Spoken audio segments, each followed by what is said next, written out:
Welcome back to the show, Talk with your Doc. And we are talking with Dr. Hassan about the stroke. Dr. Hassan, you were mentioning about the treatment options for the stroke. Once somebody is treated with a stroke and he recovers, what are the chances that he will have a recurrent stroke?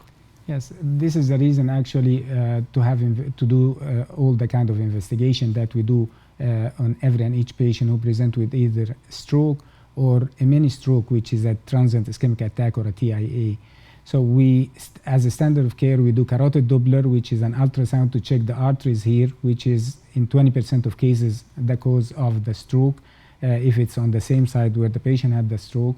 And if there is blockage more than 70%, and the gray zone is between 50 to 70%, we may ask the surgeon to do surgery, which is usually done very quickly. So our time for this surgery this year was about 2.4 days, and the recommendation is to have it done within the first 2 weeks. So we admit the patient and get the surgeon to see and have the surgery done as emergency case like case. So is those patients having 70% or 50 to 70% blockage of carotid have a chances of getting recurrent stroke? Yes. So the risk of recurrent stroke after a mini stroke or a TIA or after minor non-disabling stroke is about 12% in general.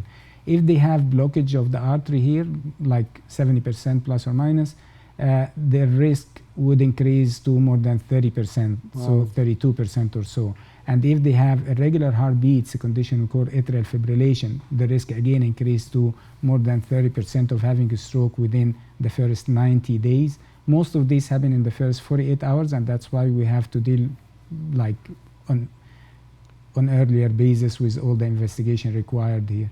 So patients with the heart abnormality, functioning abnormalities called atrial fibrillation, they can have recurrent stroke. So Yes. what sort of prevention they have to undergo? We start those patients who have a TIA or stroke on oral anticoagulants. And before we had only the warfarin, now we have the new oral anticoagulants. There is 4 of them in the market that doesn't require frequent testing of the blood and are well tolerated and has much less side effects compared to warfarin, as it causes less bleeding in the brain by 50% compared to warfarin.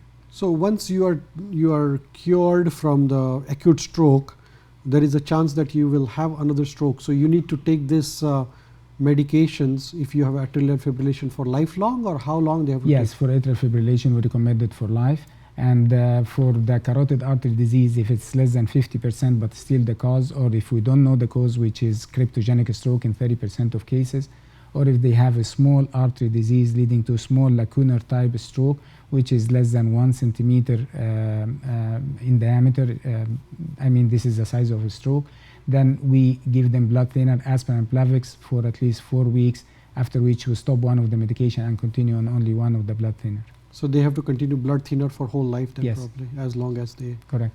Okay. Now, what about the rehabilitation part of the stroke? Like once somebody has a stroke, what is the rehabilitation process? So when the patient is admitted to the regional stroke units in Thunder Bay, usually we keep them for about 5 days to do the investigation, and our physiotherapist, occupational therapist, SLP, speech language pathologist, will do their assessment, plus if required dietitian to advise with regard to the feeding of the patient. Mm-hmm. They will see the clinical stroke nurses for teaching and for monitoring of other stroke symptoms and risk factors. Once the patient is good to go, it depends on their score. Like they have a score, we call it alpha FIM, and this score actually can kind of sort out who of those patients is going to go home, who is going to go for outpatient rehab, and who require inpatient rehab, and who even require long-term care. Okay. So those who score somewhere between 40 and 60 points on this alpha FIM ends up going to the fast track for rehab in St. Joe's Hospital, where we have a special section there for rehab of a stroke patient. They get at least 3 hours of physiotherapy and occupational therapy, and this actually enhances their recovery, and most of them will be integrated back in the community.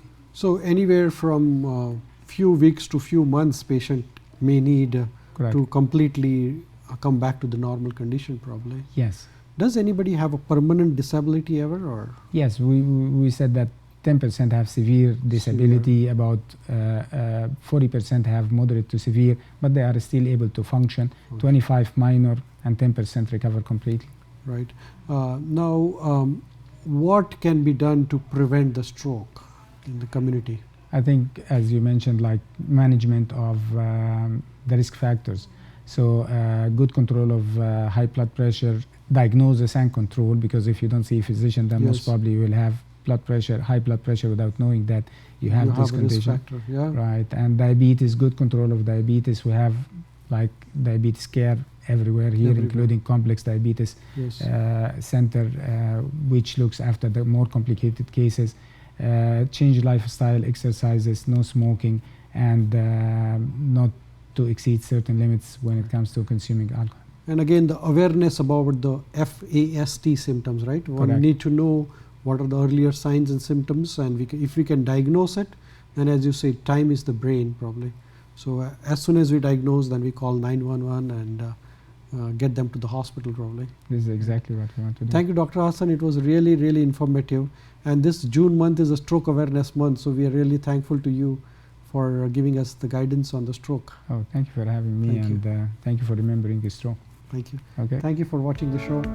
We'll see you next time. Thanks.